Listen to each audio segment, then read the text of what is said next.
Muy buenas tardes a todos y a todas, transmitiendo una vez más desde los estudios del Centro Cultural Mística, una nueva edición de Sin Intermediarios, la 10ª, la del Diego, el número 10, y como todos los programas, a mi lado me acompaña mi amiga, mi compañera, la abogada, magíster, ex jugadora de hockey, Constanza Estepa. ¿Cómo estás, Connie? Bien, Piojito, bien. Quiero aclarar porque hubo como alguna denuncia de esto. Es agua con limón. No es caipiriña. No es gin tonic, no es nada. No es gin tonic. A ver, acá constata Osvaldo. Constato que efectivamente no hay presencia alcohólica. No hay alcohol. Y hoy tenemos la presencia de nuestro cuarto invitado en este programa, que es ni más ni menos que Osvaldo Biagiotti, funcionario del Gobierno de Educación y candidato a concejal, que hoy vamos a estar conversando. Osvaldo, ¿cómo estás? Muy bien, un gusto estar acá, ¿eh? Muchas gracias por la invitación. Bueno, gracias por venir, Osvaldo. Y un poco para hablar de la dinámica del programa, vamos a estar conociéndote, que nos cuentes un poco de tu historia, y vamos a hablar de tus proyectos, tus ideas, cómo ves la ciudad, cómo ves tu laburo. Y para eso le voy a dar lugar a Connie, que ella un poco va a arrancar con eso. Sí, vamos a romper un poquito el hielo, que siempre es importante para empezar a calentar motores. Más que nada pensábamos un poquito cómo introducir la charla, y nos parece que hay algo que en esta instancia que estuviste recorriendo de campaña, que por ahí no se le pregunta mucho a los candidatos o candidatas, cómo se aproximan por primera vez a la política, cómo llega. Por ejemplo, hay quienes cuando vos le preguntaste dicen, bueno, yo vengo de familia peronista, entonces siempre estuvo en mi casa. Otros te dicen, no, nada que ver de política en mi casa, pero en la facultad me gustaba un chico, una chica, entonces ahí me sumé. Y otros te dicen, no, en realidad, bueno, yo estaba buscando un grupo de amigos y en el barrio me acerqué a este lugar. Entonces yo quería preguntarte, como para saber dónde llega tu vocación por la transformación social a partir de una militancia política. ¿Cuál fue tu primera experiencia, o el primer recuerdo que tengas en torno a eso? Bueno, qué linda pregunta, como para hacer un poquito de retrospectiva en la biografía personal. En realidad, mi familia de política poco y nada, una postura más bien de distancia o indiferencia. En todo caso, cierta cercanía con el radicalismo, con el alfonsinismo de la recuperación democrática, pero ciertamente una postura distante del peronismo y hasta diría, no sé si gorila, pero de cierto prejuicio con respecto al peronismo. En realidad a mí la vocación, por decirlo de algún modo, se me empieza a despertar en el ámbito de la escuela secundaria. En la secundaria, algunos profes de historia, el padre Pinolini, José Romero. ¿Qué escuela secundaria fuiste? El San José. San José. Los salesianos, sí. Donde había mucho gorilismo también. Bueno, daría para hablar mucho del San José y de su vertiente de los salesianos en Rosario, de su vertiente nacional y popular y de su vertiente más conservadora. Sí, más conservadora y peor aún, ligada a la dictadura, ¿no? Bueno, pero más allá de eso, a mí me tocaron algunos referentes, diríamos, del campo nacional y popular, y algunos compañeros. Pato Perreta, que hoy es compañerazo y amigo, por ejemplo, que estando en cuarto año me lleva, digamos, me invita a lo que fue mi primer ámbito de militancia, y ahí yo accedo al peronismo en primer término, creo, como tantos, más por una cuestión de emocionalidad y sentimiento que por racionalidad, ¿no? Bueno, sinfonía de un sentimiento, ¿no? Como dice nada menos que el gran Leonardo Fabio. O sea, hay algo en el peronismo que para quienes están en la vereda de enfrente es un elemento degradante, ¿no? Y para nosotros es, en todo caso, un orgullo que tiene que ver con la emocionalidad y con el sentir antes que con lo racional, lo cual no quita lo racional, lo doctrinario, la construcción cognitiva y hasta científica que implica el peronismo, que yo me atrevo a decir que es mucho más lograda que otros posicionamientos. Pero hay una vía de acceso de muchos, ni hablar los que han vivido el primer peronismo, el segundo peronismo, ¿no? Que tiene que ver con lo emocional. Y para mí fue así también. Fue así también porque... O sea, escuchaste la marcha y te gustó la calidez humana. Ni hablar, que había en un grupo. era un ámbito donde se vivía esa mística, también haciendo alusión al lugar donde estamos. Y fue por ahí que entré, por una serie de rituales cotidianos, del encuentro con los compañeros, de las movidas que se hacían, de los encuentros doctrinarios en torno a un libro o en torno al análisis de las 20 verdades, qué sé yo. A mí me sedujo eso. Y después fui dándole un marco teórico, ¿no es cierto? Bueno, y después seguí mi derrotero. El otro día yo escuchaba la conversación que ustedes tuvieron con Roberto Zuckerman y me identificaba mucho con eso que él contó de el impacto que fue el menemismo para los que empezamos a... Yo generacionalmente soy muy cercano a Roberto, entonces me sentí identificado con eso. El menemismo, que fue ¿cómo decirlo? Una interpelación muy fuerte para todos aquellos que estábamos en el campo nacional y popular. Era difícil ser peronista en los 90, digamos. Es como, absolutamente. No estoy con Menem, pero viste que había, digamos. Pero te tenía que hacer cargo igual. Claro, tenía que ser cargo igual. En cierta forma. Bueno, es claro, ese viejo debate de hacernos cargos de las contradicciones que históricamente hemos tenido. Bueno, yo después de cierta incertidumbre en los primeros años del menemismo, en un momento dado crucé la calle, digamos, o sea, me posicioné en la vereda enfrente, de manera que ahí siguieron años de cierta resistencia y de no encontrar fácilmente, ¿no es cierto?, el lugar dentro del ámbito del peronismo para militar. Y creo que tuvieron que pasar unos cuantos años hasta que Néstor primero y Cristina después, o ambos, ¿no es cierto?, pero en términos de figura descollante, primero Néstor, nos devolvieron esa ilusión de la militancia. Y después ya, en la historia más reciente, Macri creo que fue el que nos convocó a volver a militar. Creo que ustedes eso lo saben bien también porque han tenido ahí un protagonismo. Nos encontraron en las luchas. Claro, digamos, ahí me parece que en lo más reciente Macri fue el responsable de la unidad peronista. De la unidad peronista, de que todos volvamos a recuperar viejas banderas y que volviéramos al ruedo, digamos. En lo más reciente de mi biografía, si bien siempre estuve ligado a algún ámbito de militancia, a partir del gobierno de Macri es que tuve un ímpetu de volver a militar, a participar, a involucrarme, a unir fuerzas con compañeros y compañeras de distintos ámbitos. Sí. Bueno, de manera que así en síntesis, desde la adolescencia, que siempre he estado en algún espacio vinculado al peronismo, a lo nacional y popular, y siempre, bueno, combinándolo con lo académico, con lo laboral, con lo profesional. Osvaldo, mencionás lo académico, tu formación, hablaste de tu biografía, sos un tipo ligado a la docencia, sos abogado también.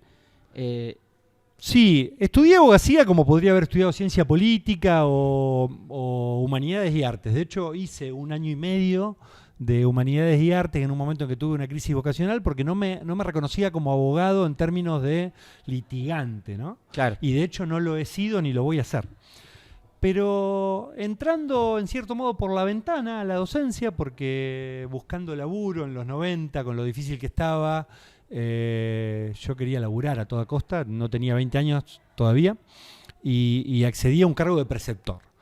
Y así entré a la docencia y fue una vocación o una pasión que fui descubriendo de a poco. Muchos años fui preceptor, que es un cargo entrañable, hermoso, digamos, para para ser un primer referente de jóvenes, de adolescentes, ¿no?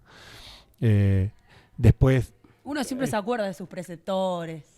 Sí, yo creo que era, sin ser el preceptor, digamos, que termina siendo compinche de los pibes y de las pibas, era un preceptor cercano, Claro. el preceptor que eligen para ir a acompañarlos a Bariloche. Ah, ¿te tocó Bariloche?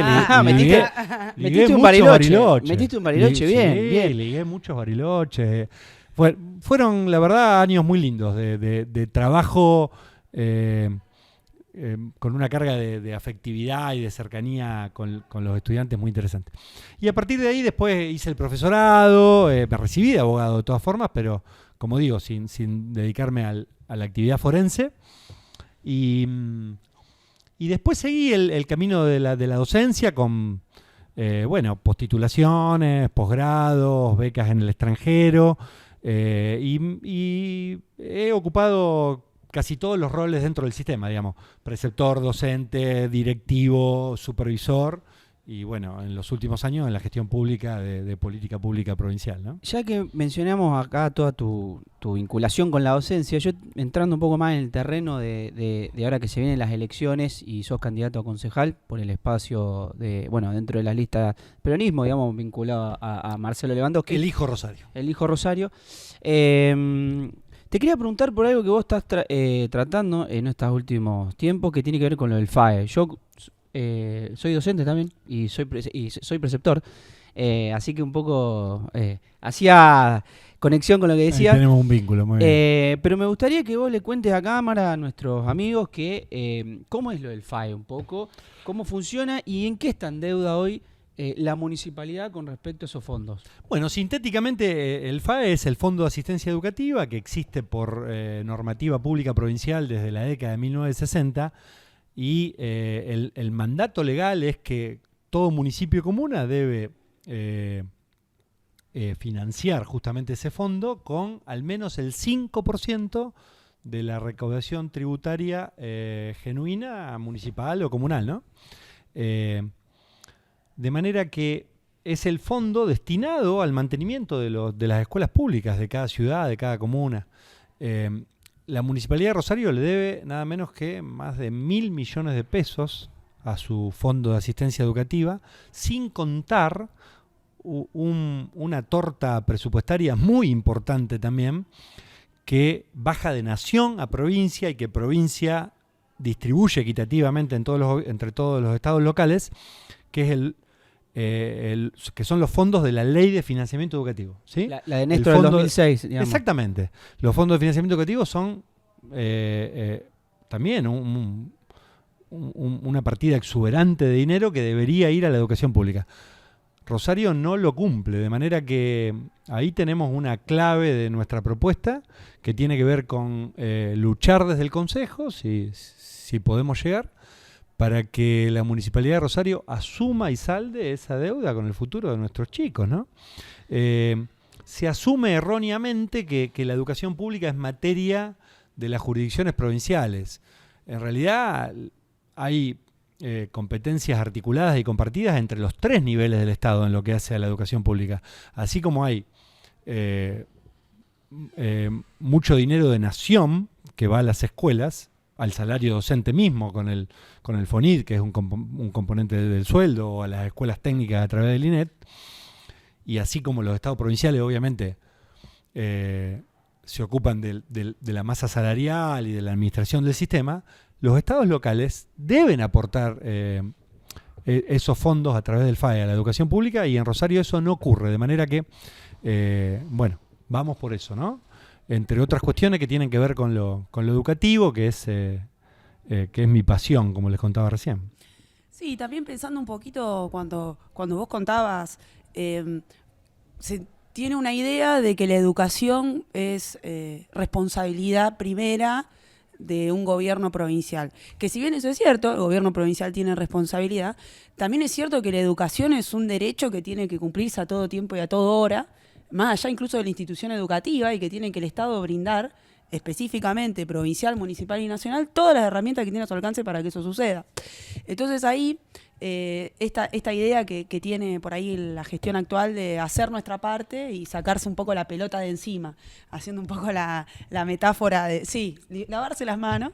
Y bueno, vos estás también proponiendo hacer más que nuestra parte, en el sentido de, bueno, o sea, Rosario está como está y hay responsabilidades compartidas. No es que cada uno hace su parte y todo funciona, sino que tiene que haber una visión más integral de la ciudad, que creo que reclama un cambio de rumbo. Me parece que ya está complicada. Y en ese sentido, también una cuestión que has venido trabajando y que se está planteando, tiene que ver mucho con la cuestión de la basura, que es una competencia del municipio, que ese sí es hacer su parte, porque eso es muy importante. O sea, ahí sí no que es tiene, indiscutible, no hay excusa posible. No hay excusa Sí. posible.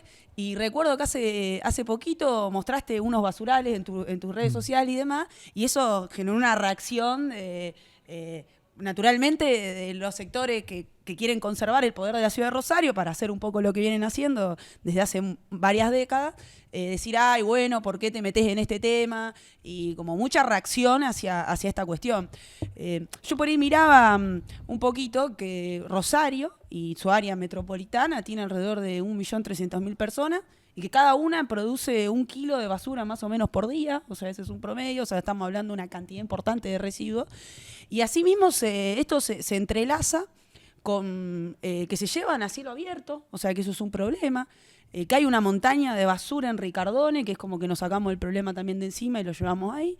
Y asimismo otra cuestión que se viene trabajando hace mucho, que si bien se le dice en algunos lugares más académicamente racismo ambiental, a mí por ahí la palabra racismo no me gusta tanto, pero se puede hablar de una desigualdad ambiental, porque en algunos lugares de Rosario se ven muchos containers y cierta limpieza, y vos salís un poquito de las avenidas principales, de 27, Pellegrini, Oroño, y ya ahí se empieza, o Francia, y se empieza a ver una desigualdad de cómo se trata a los vecinos y vecinas que no son del centro o que no viven en un barrio privilegiado. Bueno, yo vivo en Riobamba y Río de Janeiro. Esto es centro geográfico de la ciudad, digamos, no es la periferia.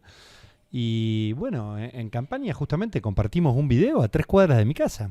Ahí en calle Lima hay un basural a cielo abierto, y es una imagen que les puedo asegurar que se repite, insisto, no solo en la periferia, sino en zonas más centrales de la ciudad, digamos. Pero bueno, sea donde sea, es de una indignidad absoluta. Y el tema de los contenedores, ¿cuánto tiempo hace ya que están los contenedores de distintos colores y demás? Y evidentemente eso es ineficaz, digamos.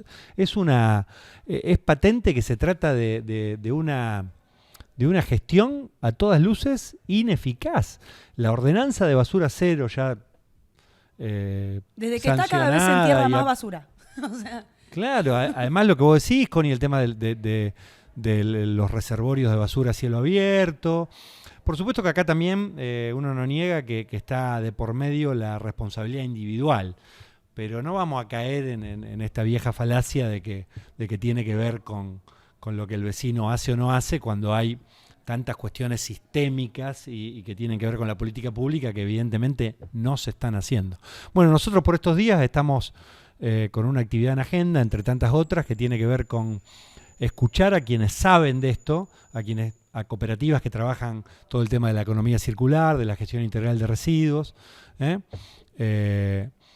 para proponer soluciones desde abajo. Justamente acá, así como si hablamos de Uber hay que escuchar a los taxistas, o si hablamos de educación pública, como hablábamos recién, hay que escuchar a los docentes y a las directoras, y si hablamos de seguridad hay que escuchar a los vecinos, a los comerciantes y demás. Bueno, acá hay que escuchar a los que se dedican a esto, a tantos trabajadores que viven de la basura y que son auténticos,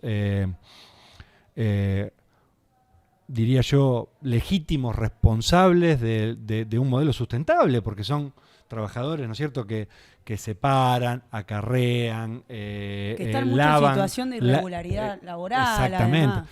Entonces ahí hay que hacer, hay que trabajar proyectos en conjunto con estos sectores de la comunidad organizada que a través de formatos cooperativos y demás se dedican a la gestión eficiente y eficaz de la basura. Lo cierto es que no se puede seguir así. O sea, estamos hablando de decenas y decenas de basurales a cielo abierto en la ciudad. El tema de los contenedores, que el naranja, el verde no resulta, evidentemente. Algo está fallando, la recolección misma ineficaz, y la indignidad de nuestros niños y niñas que en lugares como hemos visto ahí cerca de Puente Negro, en Sorrento o en el barrio Com, tanto el del noroeste como el del suroeste, o en otros enclaves de la periferia, conviven con la basura, con el mal olor, con los focos de infección, con zanjas que es realmente indigno el tema de las zanjas, que bueno, que tiene que ver con una cantidad de servicios básicos que no se prestan. Hay lugares de Rosario, 10 minutos en auto de acá del centro, que realmente están en un estado de degradación progresiva, ¿no? Osvaldo, ya un poco te voy a llevar a un último tema, para preguntarte un poco sobre la ciudad, más allá que venimos hablando del tema de la ciudad, pero bueno, yo pensaba un poco vos decís, la cuestión de la recolección de la basura. Bueno, eso tiene que ver con un convenio que hay, se licita, hay empresas que después no cumplen, el rol del Estado está desdibujado, lo mismo ha pasado con el transporte. Podemos decir eso de la basura, bueno, un montón de temas que hacen a la gestión de una ciudad. Bueno, sabrás que se está llevando a cabo una interna en los dos frentes más potentes, tanto del lado del espacio peronismo más aliado, vamos a llamarle, recordando la interna que va a jugar Roberto contra Juan, o sea, Zuckerman contra Monteverde, no me salen los apellidos, y del otro lado, bueno, se juntó, digamos, medio un tren fantasma, porque vos tenés el socialismo que dejó de ser progresista, se termina juntando con su ex socio que era Hapkin, que a su vez se termina juntando con Lozada, que criticaban por ser de derecha. Bueno, todo eso terminó junto. Quiero tu impresión de cómo ves cómo la ves, digamos. Una primera pregunta que haría es si el socialismo santafesino fue auténticamente progresista alguna vez. A ver, tampoco quiero ser, justamente no quiero caer en la lógica de este frente de frentes. O sea, uno puede reconocer a algunos dirigentes socialistas que han tenido alguna impronta más progresista que otros, pero bueno, justamente hablando de la tercerización y demás, bueno, no me quiero ir de tema, pero hoy visitábamos lo que es el local de salud laboral docente acá en Rosario. Es por dar un ejemplo nomás. El socialismo progresista que hoy nos corre por izquierda o pretende corrernos por izquierda en tantas cuestiones, por ejemplo, el tema de las licencias médicas docentes lo tercerizaba. Lo tercerizaba en lo que era una olla podrida de la gestión anterior, como tantas otras, y esta gestión lo recuperó en manos del Estado, digamos.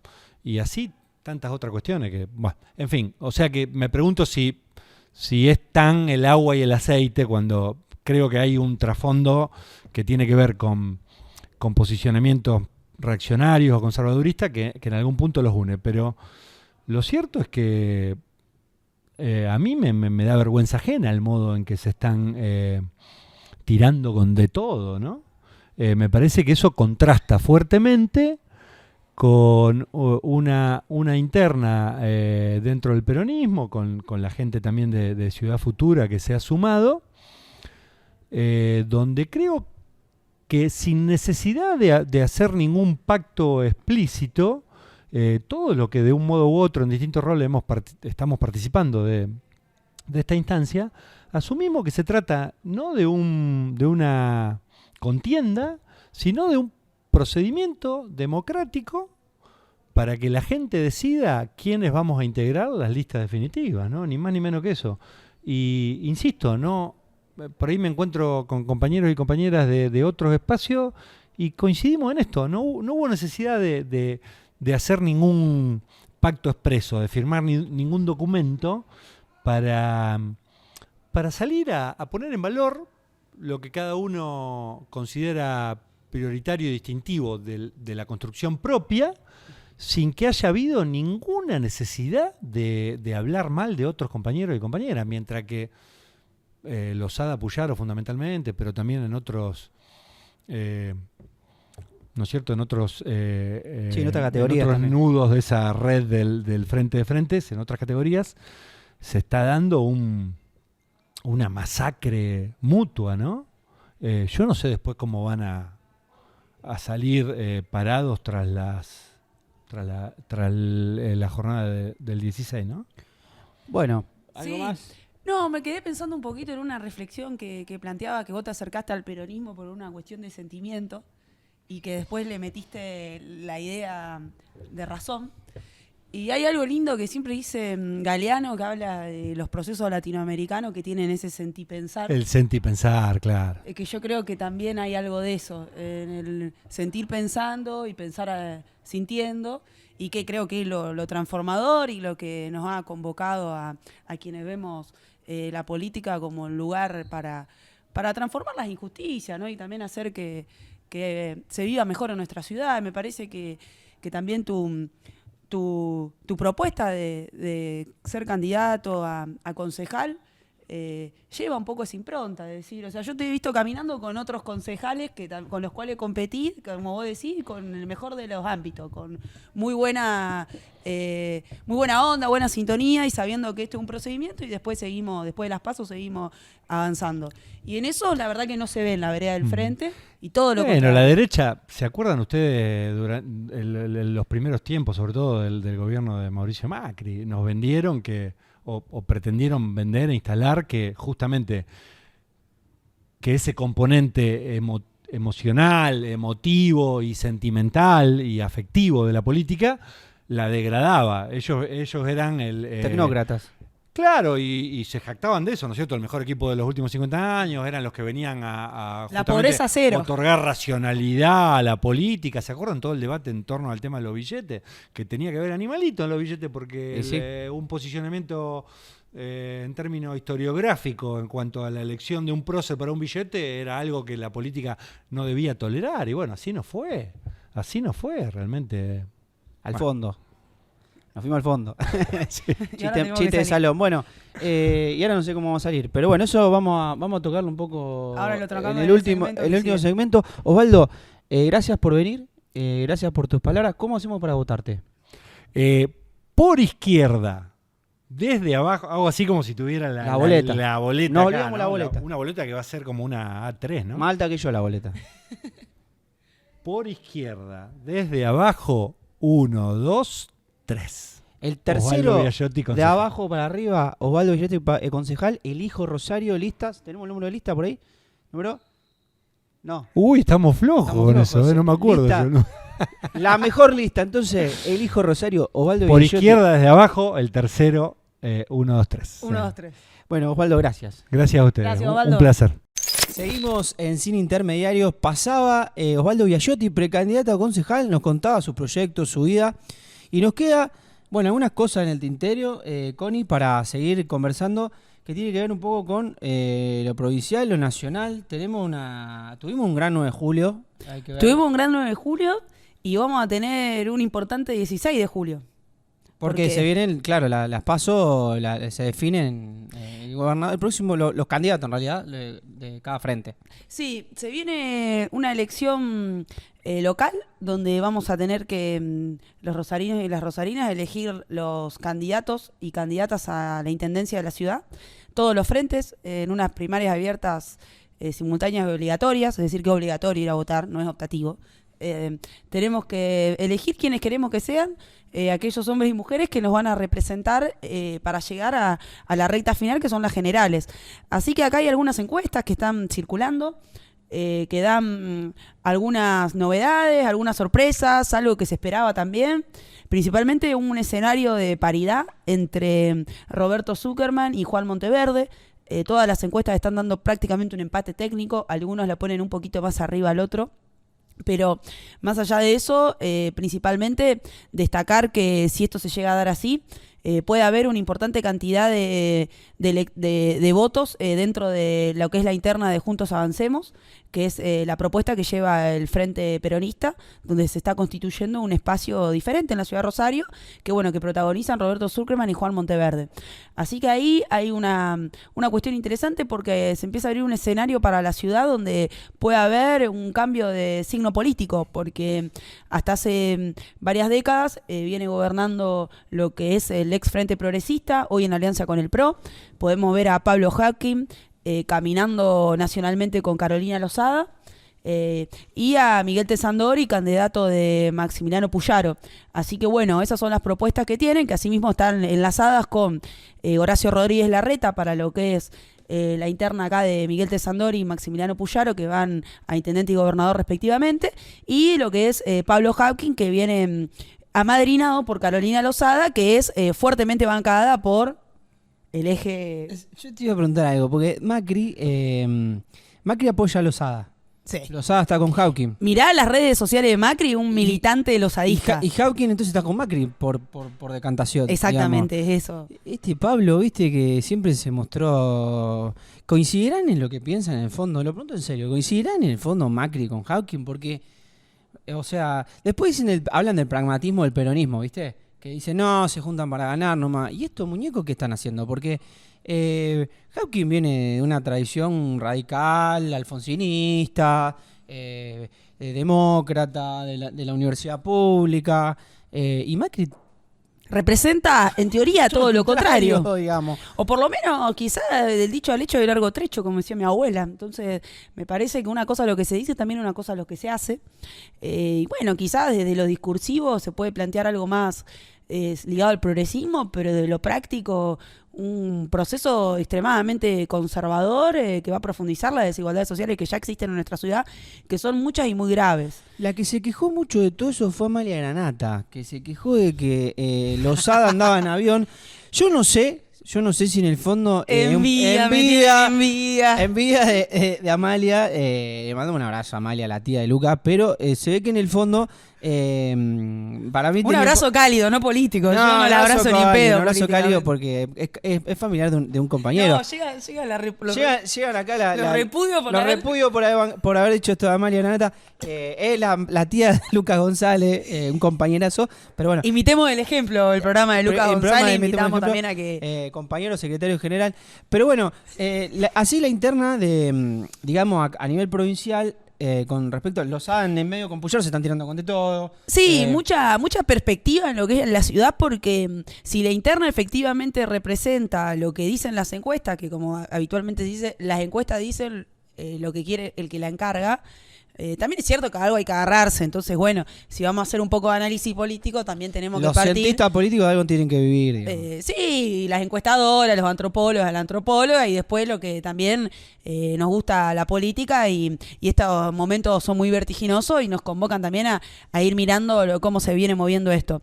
Así que bueno, me parece que ahí hay en la ciudad de Rosario un escenario bueno para lo que es el Frente Juntos Avancemos, porque... Parejo viene, supuestamente. Sí, y te convoco a vos, que seguís mucho la doctrina del general, Piojo, vos que soy historiador, que la tenés más fresca. Viste que se habla mucho... Somos medio ladres los profesores de historia también, igual, hago un... ¿Hay algo de eso? Sí. Bueno, pero un poquito más, capaz que menos ladri que los abogados, qué sé yo. Bueno, está bien, que nadie se ofenda, hablo en chiste. Sí, en chiste. No, viste, como que hay un principio dentro del peronismo, del movimiento justicialista, que me parece importante recordar porque nos vamos acercando hacia unas pasos donde va a haber ganadores y perdedores, más allá que a muchos esta palabra le genere como cierta incomodidad, porque, bueno, no hay que hablar ni de derrotados, ni de, bueno, no importa, qué sé yo, este es el sistema electoral que tenemos, representativo, profundamente liberal, que nos lleva a un marketing político extremo para quienes queremos involucrarnos en el quehacer de la vida política, pero, bueno, o sea, ¿cuál es uno de los principios que vos tendrías que decir? Bueno, este es un principio con los valores peronistas. De entrada te digo, y analizando lo que ya vimos con respecto, que ya vino Juan Monteverde y Roberto Zuckerman acá y expresaron y dieron su parecer, que si era una interna virtuosa, yo creo que lo fue durante, ya estamos a pocos días de que se concrete, es una interna virtuosa, yo creo que el que gana acompaña y el que pierde... perdón, el que gana conduce y el que pierde acompaña. Bueno, lo dije al revés. Pero bueno, se entendió. Estaba pensando ya en quién ganaba y quién perdía. Pero está ajustado, no se sabe. Está ajustado, no se sabe. La máxima dice, el que gana conduce, el que pierde acompaña. Yo creo que debería ser así porque fue bastante noble también la interna. Era necesario después el fallido del 2019 que Ciudad Futura juegue la interna junto con el peronismo. Me parece un gesto sumamente valioso por parte de Zuckerman de que eso suceda y de que el espacio Ciudad Futura también impulsar que eso suceda. Y además recordar que esto lo hablamos mucho en nuestros programas, pero me parece importante también, viste lo que dice una señora que a mí mucho no me gusta, que protagonizó durante décadas en la televisión argentina los almuerzos, la señora Mirta Legrand, que dice: el público se renueva. Sí. Bueno, si bien ya lo hemos hablado en Cine Intermediario, este apotegma, ¿sí? que se presenta como verdad es peronista, el que gana conduce, el que pierde acompaña, me parece que bueno, que hay que rescatarlo, no solo en el nivel local, no, en el nivel provincial, sino a nacional, nivel provincial también, porque así como hablamos de las encuestas a nivel local, también están saliendo encuestas a nivel provincial, donde dan un amplio triunfo de Lewandowski sobre los otros tres precandidatos a gobernadores, que tenemos a Eduardo Toñoli por el Movimiento Evita, a Marcos Clery por La Cámpora y a Kiko Usato por La Corriente. Entonces hay tres varones más o menos de la misma generación que representan más o menos lo mismo, pero van a traer sus votos, me parece, y van a posicionarse electoralmente y van a juntar, bueno, dentro de lo que vienen generando. Y bueno, está bueno que si esto se concreta y efectivamente Marcelo Lewandowski, que no hay encuesta que no dé ganador a Marcelo Lewandowski de esta interna, después los compañeros se integren a la campaña para que podamos retener la provincia, que es algo muy importante porque habrá habido aciertos y errores.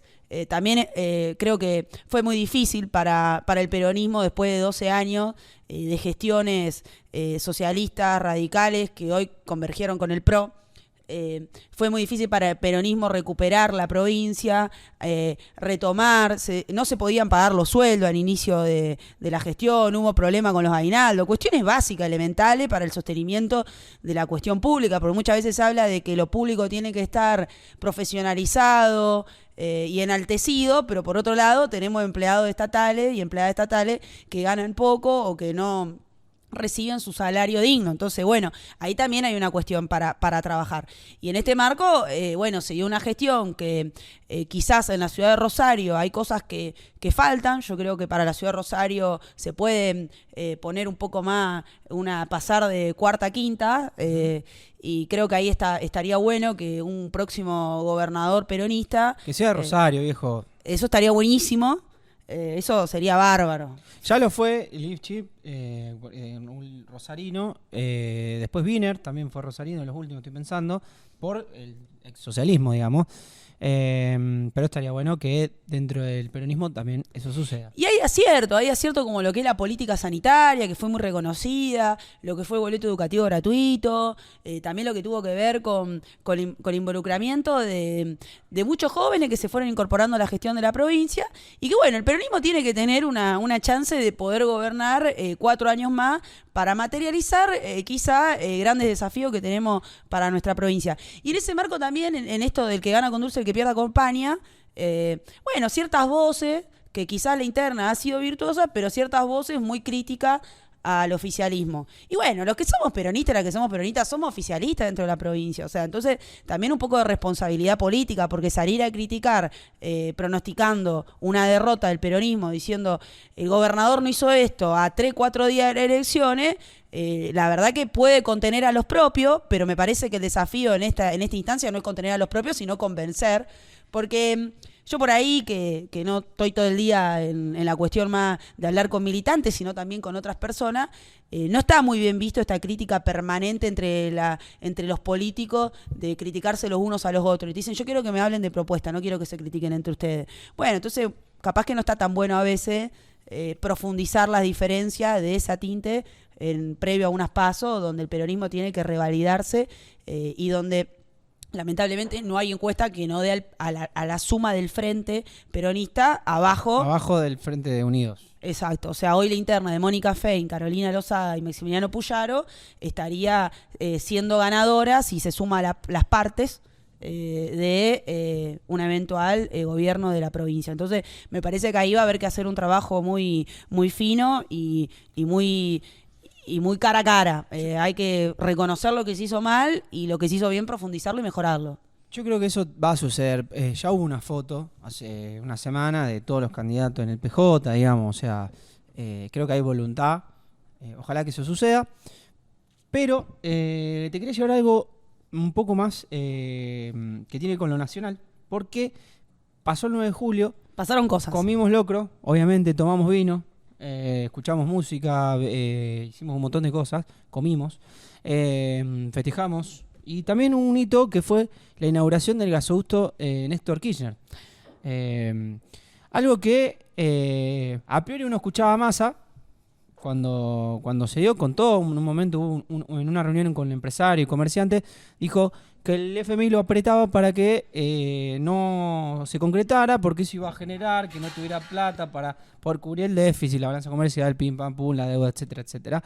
A lo que Massa le responde y dice, no, bueno, pero si yo en realidad puedo conseguir traer el gas hasta acá, gasto menos, bueno, se hizo las cuentas, no sé qué, le daba que convenía hacer el gasoducto. Sí, me parece ahí que hay 2 o 3 factores que yo quisiera destacar de lo que fue un día de la independencia donde somos un país que va camino hacia la soberanía. ¿Somos un país 100% soberano? No, yo creo que no, porque tenemos al FMI con una pistola en la cabeza de nuestro país. Pero indudablemente, para generar las condiciones de mayor independencia y mayor soberanía, el gasoducto Néstor Kirchner es el motor, el corazón, una vena arterial que inyecta la sangre que necesita nuestro país. ¿Y por qué lo digo en estos términos? Y porque la energía es el corazón de la industria. O sea, no hay industria sin energía. No se puede hablar de generar valor agregado y generar puestos de trabajo si no tenemos una industria pujante que genere mayor valor agregado a lo que producimos. Entonces, en ese marco, el gasoducto Néstor Kirchner viene a ser una buena noticia, pero también una excelente política que se planteó en primer término el Frente de Todos, que hoy se ha convertido en Unión por la Patria. Y bueno, y vino la esperada foto dentro del arco peronista que tenía que ver con Massa, Cristina y Alberto, que me parece que las caras de Cristina mientras Alberto hablaba son un meme. Sigue siendo un meme la cara de Cristina cuando Alberto toma la palabra. Para mí se lleva el abanico para no tener que... No, se sofoca, Cristina se sofoca, lo escucha hablar Alberto y se sofoca. Hacía un frío bárbaro ese día y qué calor. Le daba como nervio. Y mucha buena onda para Sergio Massa. Dijo que era un tipo que va para adelante, que bueno, que no había bajado los brazos, como que lo ponderó bastante, me parece. Le reconoció la audacia a Sergio Massa. Por otro lado, con Alberto cierta distancia. De hecho, si vos ves la foto, había como un cuerpo y medio entre Cristina y Alberto. Pero más allá de eso, me parece muy valioso para también la revalidación de un frente político que tanto Alberto, Cristina como Massa, que fueron los hacedores del Frente de Todo y las patas principales, hayan dicho, bueno, nosotros vamos a priorizar el gasoducto Néstor Kirchner y vamos a inaugurarlo entre el 20 de junio y el 9 de julio. Y el 9 de julio se inauguró el gasoducto Néstor Kirchner en la provincia de Buenos Aires, que viene a ser una de las obras más importantes dentro de... Viste que muchas veces el peronismo tiene eso que dice momento histórico. Entonces todo de golpe es histórico. Y si todo es histórico, nada es histórico. Pero efectivamente el gasoducto Néstor Kirchner es un momento histórico porque se trata de una de las políticas más importantes en materia de soberanía energética después de lo que fue YPF. Sí, la recuperación, bueno, eso es lo que decíamos, hablábamos en off, hay una cierta continuidad después de haber llevado el proyecto de estatización de YPF en el 2011, ya la ley votada, me acuerdo del curso del Chivo Ross incluso, y en esa senda, bueno, Uno pensaba qué iba a pasar con Macri, digamos, y sus 4 años, bueno, zafó YPF. Y con lo que sucedió luego con Vaca Muerta, me parece que ahí demuestra una cierta coherencia, si quiere, dentro de una línea de política pública. Hay que ver después que Sergio Massa cumpla con cierto programa que nosotros dijimos que Cristina estaba tirando sobre la mesa y que era necesario ponerlo, porque obviamente un gasoducto implica una de las banderas más importantes, que tiene que ver la soberanía política. Ojalá que el gasoducto no sea para decir, bueno, lo que me sobra o genera un excedente para pagar los vencimientos del FMI. No sabemos qué va a pasar con el Completamente. Yo creo que es una discusión que se está dando al interior de Unión por la Patria. Que yo te dije, me gustaría decir 2 o 3 cosas del gasoducto. Bueno, la primera, una continuidad y una posibilidad de revalidar un frente político que se plantea un objetivo y lo concreta, que hoy por hoy parece poco, pero en las condiciones en las que se está dando la política, decir que vas a hacer algo y efectivamente después de hacerlo tiene mucho valor. Entonces, eso lo quiero rescatar, porque uno ya sabe más o menos, o una ya sabe más o menos, hacia dónde apunta Unión por la Patria. Después, con muchos déficits internos, sobre todo en materia de cuestiones políticas, porque dentro de Unión por la Patria hay posturas muy diferentes, quizás, de lo que tenga que hacerse ya terminado el gasoducto Néstor Kirchner. Que vale la pena decir que no es que está terminado, sino que tiene una parte hecha y ahora viene un segundo tramo que va a venir para la provincia de Santa Fe. Pero bueno, a mí decirte, esto de la cuestión de discurso político, promesa y materialización de lo que se promete, que tiene que ver en términos de soberanía política. Mejor que decir es hacer, mejor que prometer es realizar. Hoy que hablábamos de la doctrina. Sí. La doctrina, otro principio peronista.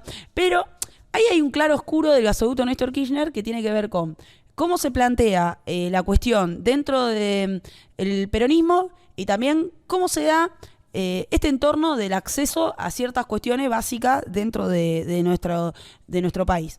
O sea, en primer punto decir que en nuestro país hoy hay una buena cantidad de ciudadanos y ciudadanas que no tienen acceso a gas.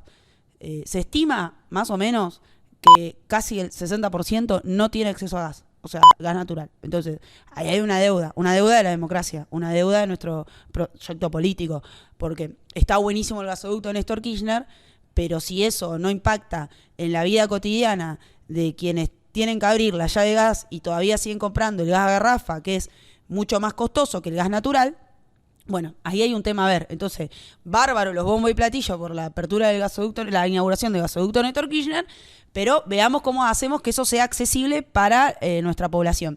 Y así mismo te sumo un dato. De todas esas personas que no tienen acceso al gas, la gran mayoría, más de un 90%, son de barrios populares. Entonces estamos hablando de sectores que... Sí, consumen gas envasado, a leña, es más caro, es una cadena. Más riesgoso también. Más riesgoso. ¿Cuántas veces nos enteramos de los riesgos domésticos que suceden por calentar el hogar con braseros, que se contaminan y bueno, y después nos enteramos de la triste noticia? Generalmente eso pasa en los barrios populares. Entonces, grandes deudas que tienen que ver con la desigualdad social. ¿Sabés qué me gustaría ver? Que cuando esté terminado el gasoducto... ¿Viste cuando empezó la guerra en Ucrania que un ruso se filmó prendiendo las hornallas y se burlaba de los europeos? Bueno, yo creo que con el gasoducto, después todos en banana, ahora que le están abriendo las calles y después se va a convertir en un barrio, abran todas las hornallas y se rían de todos los que no tienen gas en otro país. Y ahora, ¿por qué también es importante? Porque esto sin poner tecnicismo, pero sí para reconocer el valor que tiene el gasoducto, hoy nuestro país tiene producción de energía que no se hace directamente de hidroeléctrica, sino que se hace a partir de la transformación del gas en energía eléctrica. Entonces, nuestra energía eléctrica depende del gas. En ese sentido, nosotros tenemos un 60% de nuestra materia prima, que se le dice el bien primario, que es gas, para producir después energía. Entonces, de la energía que nosotros producimos eléctrica, el 60% viene del gas. O sea que el gas no solo es para cocinar y prender la estufa, sino también para prender la luz y usar la computadora. Y en este punto también es importantísimo, porque si nosotros hablamos de generar valor agregado, de generar una industria pujante, de generar competitividad de puestos de trabajo calificado, también tenemos que hablar de qué productos generamos y a dónde los vendemos. Y eso que tanto se habla de las exportaciones, viste, que dicen, bueno, hay que duplicar las exportaciones. Bueno, aparte una computadora a gas debe ser cara. Aparte, medio imposible de hacer. O sea, pero más allá de eso, hay una cuestión y es que el gas está considerado un combustible de transición energética. Hace poquitos días tuvimos el día más caliente de la historia mundial. O sea, fue el día que el calentamiento global dijo, ya no puedo más, esto está muy caluroso, y llegamos a la temperatura máxima mundial más alta en nuestra historia. O sea, es gravísimo lo que está pasando. Y en este contexto de calentamiento global, los países que destruyeron toda la atmósfera, principalmente los países centrales que tuvieron un proceso de industrialización muy fuerte, ahora están diciendo, che, pará, nos las quemamos todas y ahora tenemos que buscar a un ambiente más sostenible. Entonces dicen, bueno, vamos a buscar combustiones que no generen tanto daño a la atmósfera con los gases de efecto invernadero. Entonces el gas está considerado un combustible de transición, a diferencia del carbón y del petróleo, que son dos, que si bien tanto el gas como el petróleo como el carbón son hidrocarburos, uno es más duro y es el que más contamina, que son el carbón y el petróleo, y el gas no contamina tanto. Entonces, cuando le queramos vender un producto argentino a nuestros potenciales compradores, hoy por hoy nos van a exigir que lo produzcamos de una manera sostenible. Entonces, si queremos industrializar y generar valor agregado y generar puestos de calidad laborales, tenemos que pensar también que lo que producimos lo tenemos que hacer de una forma que después no la compre, porque no vas a hacer algo que después nadie te va a querer comprar. ¿A dónde lo vendés? Entonces ahí me parece que también hay una cuestión estratégica dentro del gasoducto Néstor Kirchner. Y bueno, ni que hablar las posturas dentro del Frente de Todos, donde muchos dicen, listo, como vos dijiste bien, esto es para generar venta al exterior. Entonces ahora con esta fuente troncal, nosotros vamos a poder alimentar a los países que lo necesitan y vamos a poder exportar el gas. Bueno, va a ser un problema, porque hambre para mañana, pan para hoy, ¿viste? ¿Cómo estamos con la frase hoy? Y sí, estamos porque, tremendos. o sea, vos tenés un libro de frases, un recurso que falta en el mundo, en función principal, donde esto emerge, en la guerra en Ucrania. Entonces, guerra Rusia-Ucrania, crisis de gas. Bueno, ¿qué hizo Argentina? Compró gas importado. Nosotros teníamos compra de gas importado durante la pandemia y la pospandemia. Y eso es muy costoso. Entonces, el gasoducto Néstor Kirchner este año solamente nos va a permitir ahorrar 2.200 millones de dólares. Y el año que viene, 4.200 millones de dólares. Y el gasto total ya se paga solo. Entonces, no solo implica poder generar una soberanía, sino también poder cuidar las reservas, que permanentemente, hoy el Banco Central vendió 100 millones de dólares para sostener el precio del dólar. El precio del dólar. Entonces, es importantísimo tener espalda económica dentro de tu reserva para que esto no te afecte y poder tener también dirección en la política económica.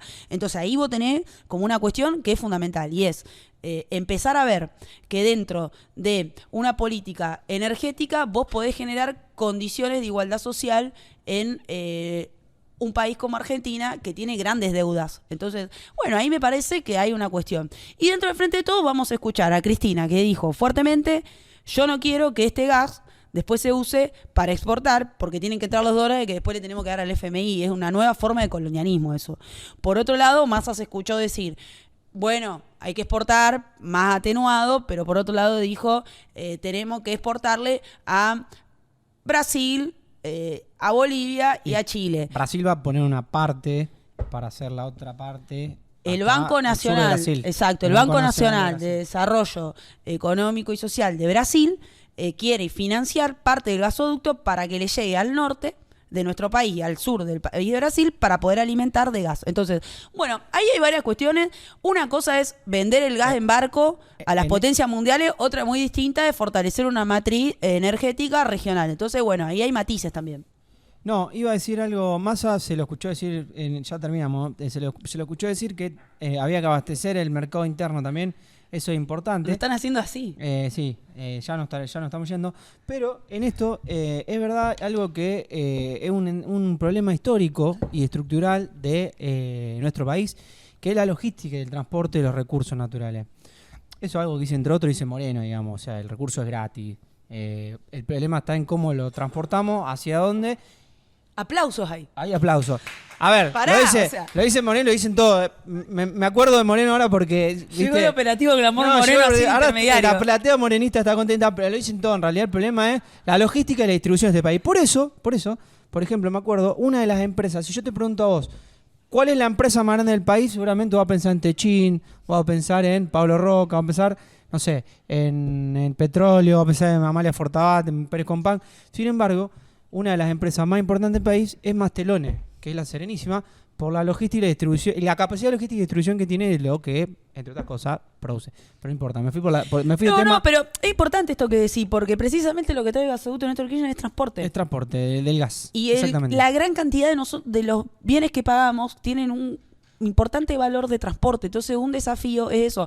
Ahora, que no se trate de que, como en el exterior hay demanda de gas, entonces se dolariza el gas y entonces lo terminamos pagando más caro nosotros. Porque, dicho sea de paso, en muchos lugares de donde se extrae gas no hay acceso a gas de la población. Entonces, que esto no se convierta en una forma de desigualdad social más grande. O sea, la crisis política es alta, es cierto, o sea, hay como un discurso de derecha que empieza a calar. El enojo también es El alto, enojo es alto. hartazgo y el tiempo es poco. El tiempo es poco y así mismo vos tenés crisis ambiental con el cambio climático, crisis mundial con guerras, hartazgo de la población en términos de la representación política, con cierto enojo, malestar. Y bueno, ¿qué te queda? Bueno, te queda accionar, pero que ese accionar no sea un accionar sin pensar, que sea un accionar cultivado, inteligente. Entonces, que todas las acciones que dirijamos, quienes tenemos la militancia como forma de vida, también que sean pensadas, racionalizadas y que apunten en un sentido, y que ese sentido sea cómo generamos mayores condiciones de soberanía, no solo en nuestro país, sino también en las pequeñas cosas y en las pequeñas cotidianidades en las que vivimos. Entonces, en ese punto me parece un gran desafío. Tenemos por delante elecciones provinciales, pasos, y tenemos por delante también pasos nacionales. Y así me parece que tenemos que convocar a un compromiso que sea un poquito más que ir a votar. Que sea un poquito más. El domingo 16 de julio vayan todos a votar, no se hagan los tontos, no se hagan las tontas. Terminamos una nueva edición de Cine Intermediario, la 10ª edición, la del Diego. Queda una más, quédate porque queda una más con el análisis de las elecciones. Nos vemos. La 10 más 1 queda. La 10 más 1, nos vemos. Chao, gracias. Viva Perón, como decimos siempre.